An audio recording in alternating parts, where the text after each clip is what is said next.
Welcome to mass academy. আমি আবারও এসেছি বাংলা বিষয়ক কবিতা নিয়ে, নবম শ্রেণীর পাঠ্য খেয়া কবিতাটি। তো কবিতাটি ব্যাখ্যা করার আগে কিছু বলে দেওয়া খুব দরকার। কবিতাটি লিখেছেন আমাদের সবার প্রিয় এবং সবার পরিচিত কবি বিশ্বকবি রবীন্দ্রনাথ ঠাকুর। তার সম্পর্কে আলাদা করে বলার কিছু নেই, কিন্তু কবিতাটি ঠিকঠাক করে বোঝার জন্য কিছু জিনিস আমি বলে দিতে চাই। যে আলোচ্য কবিতাটি নেওয়া হয়েছে কবির চৈতালি নামক কাব্যগ্রন্থ থেকে। আর এই চৈতালি কাব্যগ্রন্থটি কবি কখন লিখেছিলেন? ঠিক 1302-এর চৈত্র মাস থেকে 1303-এর শ্রাবণ মাসের মধ্যে এই পুরো কাব্যগ্রন্থটি লেখা।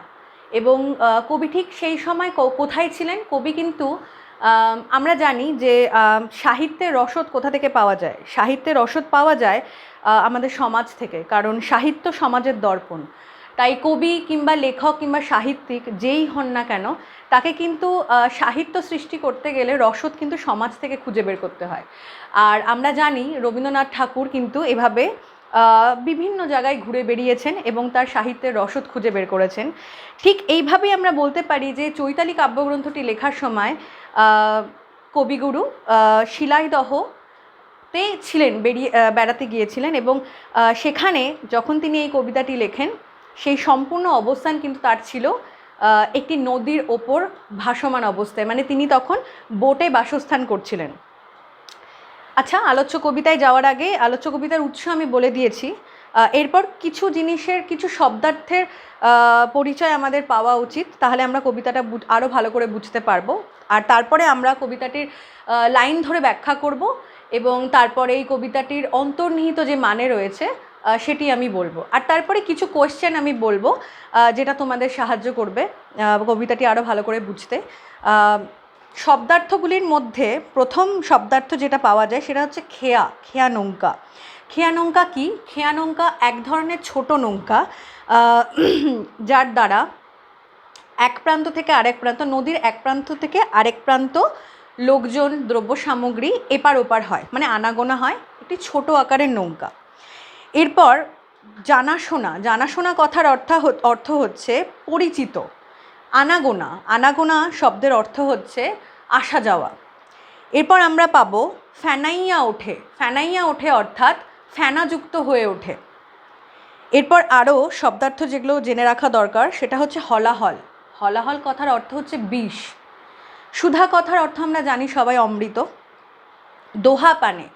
একটা উল্লেখযোগ্য এখানে একটা শব্দ পাওয়া গেছে, দোহা পানে। দোহা পানে কথার হচ্ছে দুজনের দিকে।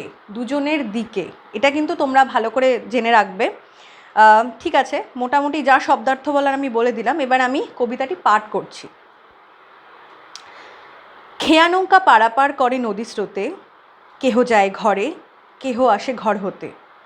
দু তীরে দুই গ্রাম আছে জানাশোনা, সকাল হইতে সন্ধ্যা করে আনাগোনা। কি বলছে? খেয়া নৌকা পারাপার করে নদী স্রোতে। খেয়া নৌকা তো পারাপার করবেই।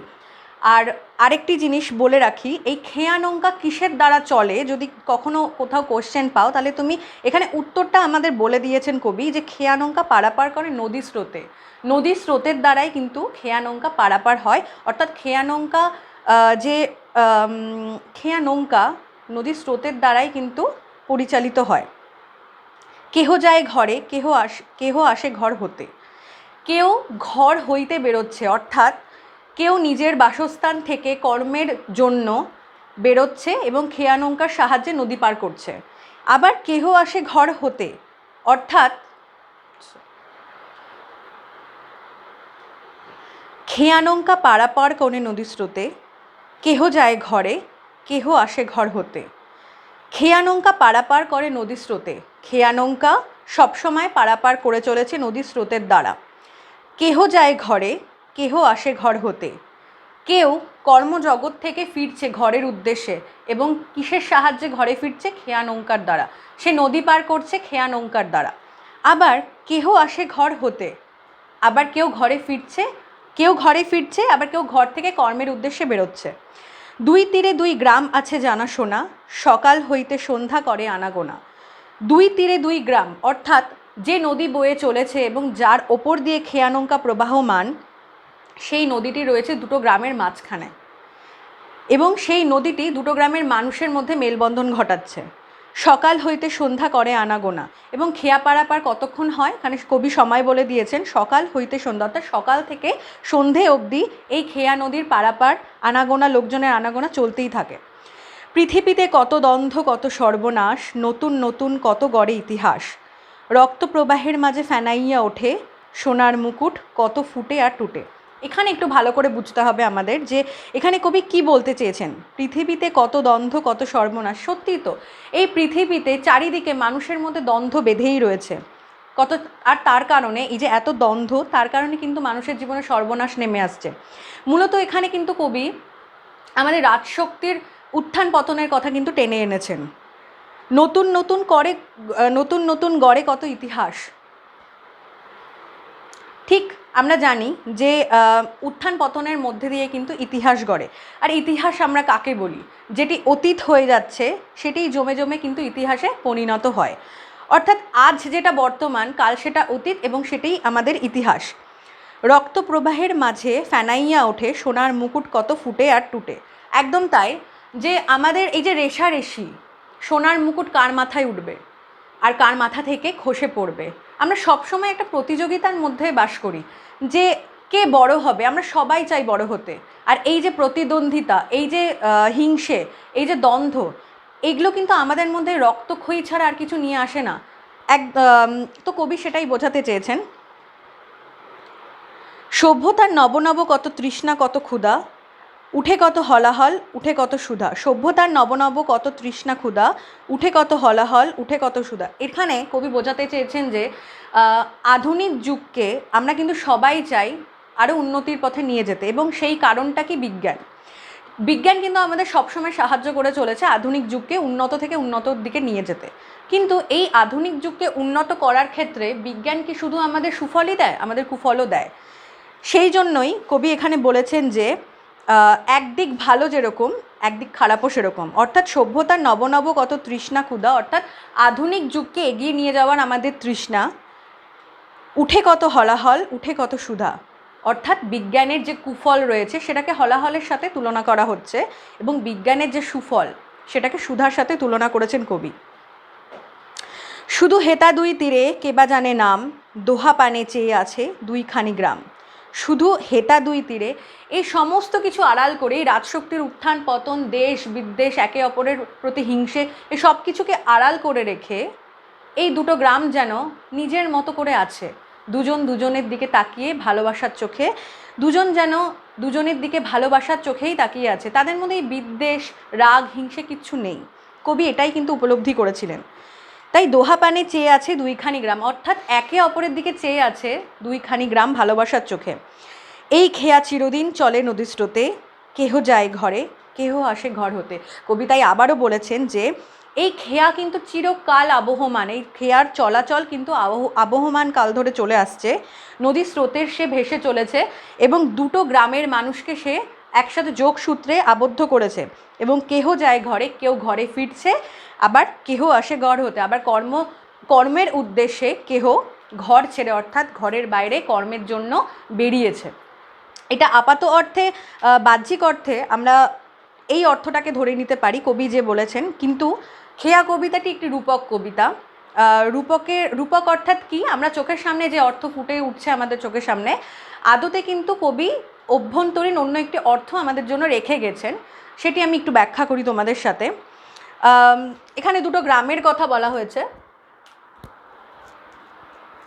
আমি যদি ছোট্ট করে একটু বোঝানোর জন্য বলি, এটা একটি গ্রাম, এটা একটি গ্রাম, এবং এই গ্রামের মাঝখান দিয়ে একটি নদী বয়ে গেছে, এবং এই দুটি গ্রামকে আমি ধরে নিচ্ছি আমি বলার জন্য, একটু মেলাবে যে এটি একটি নদী, নদীর মধ্যে খেয়া রয়েছে, খেয়া পারাপার করে চলেছে। কোথাও কি মিল আমরা পাই না যে একটি গ্রামের নাম জন্ম, একটি গ্রামের নাম মৃত্যু, আর এই যে নদী, এই নদীটি হচ্ছে জীবন। এটা কিন্তু আমাদের জীবন কি, জীবন কিন্তু চলেই যাচ্ছে চলেই যাচ্ছে চলেই যাচ্ছে। আরে এই যে তরি কিংবা এই যে খেয়া নৌকা, এটি হচ্ছে মানব জীবন। তাহলে একটু রিলেট করি আমরা, যে কবি বলেছেন দুটো গ্রাম রয়েছে, তাদের যোগসূত্র কি এই নদী, এবং এই নদী একদিক থেকে আরেক দিকে যাওয়ার জন্য আমরা খেয়া নৌকার সাহায্য নিচ্ছি। অর্থাৎ জন্ম মৃত্যু, তার মধ্যে বয়ে চলেছে আমাদের জীবন। এবং এই জীবনে কি, এই জীবনে মানব জীবন আমরা পেয়েছি। মানব জীবন কি করছে, জন্ম থেকে মৃত্যু, আবার মৃত্যু থেকে জন্ম, একটা কেমন একটা বাঁধনে বেঁধে রেখেছে আমাদের। জন্ম মৃত্যু, অর্থাৎ দুটো গ্রাম কিন্তু দুজনের দিকে তাকিয়ে রয়েছে ভালোবাসার দিকে। অর্থাৎ এটা কিন্তু একটা চিরন্তন সত্য যে আমরা যখন জন্মেছি তখন আমাদের মৃত্যু অনিবার্য, একদিন না একদিন আমাদের যেতেই হবে। আর এই মৃত্যুকে কেউ ঠেকাতে পারবে না, আবার এই জন্মকেও কেউ ঠেকাতে পারবে না। অর্থাৎ কবি এটাই বলতে চেয়েছেন যে রাগ বিদ্বেষ ঝগড়া, কারোর মাথা থেকে সোনার মুকুট খসে পড়ছে, কারোর মাথায় সোনার মুকুট আবার উঠছে, কেউ জয়ী হচ্ছে কেউ পরাজিত হচ্ছে, কিন্তু এই যে জন্ম মৃত্যুর খেলা, সেটা কি থেমে গেছে কখনো? কোনো দিন থামেনি। আর এই জন্ম মৃত্যুর যোগসূত্র কি জীবন। আমরা জন্ম নিই, আমরা জীবন অতিবাহিত করি এবং আমাদের মৃত্যু ঘটে। এবং এই যে মাঝের যে খেয়া কিংবা এই যে দুটো গ্রাম কিংবা দুটো পন্থা, এর মধ্যে যোগসূত্র কে করাচ্ছে? মানব জীবন আমাদের। মোটামুটি আমি চেষ্টা করলাম বোঝানোর। এছাড়াও এইখান থেকে খেয়ার কবিতা থেকে সবথেকে উল্লেখযোগ্য কোয়েশ্চেন যেগুলো আসে, সেগুলো হচ্ছে কবি মূলত খেয়া কবিতার মধ্যে দিয়ে মানব জীবনের কোন সত্যটাকে তুলে ধরার চেষ্টা করেছে, কিংবা খেয়ার নামকরণের সার্থকতা, আর এছাড়াও বিষয়বস্তু ব্যাখ্যা করো, এগুলো সব কিছুরই কিন্তু আমি যেটা আজকে তোমাদের বুঝিয়েছি সেখান থেকেই হবে। এছাড়াও যদি কোনো কিছু বুঝতে অসুবিধা হয় তোমরা আমাকে কমেন্ট করে জানাতে পারো, আমি অবশ্যই চেষ্টা করব তোমাদের সাহায্য করার। আর আজকের মতো এখানেই, দেখা হচ্ছে পরের ভিডিওতে। চেষ্টা করব আরও ভালো করে তোমাদের ব্যাখ্যা করার যে কোনো জিনিস। আর যদি ভিডিওটি ভালো লাগে তাহলে লাইক করবে, শেয়ার করবে আর কমেন্ট করবে। অবশ্যই কমেন্ট করে জানাও যে তোমাদের কেমন লাগছে, তাহলে আমরা উৎসাহ পাই।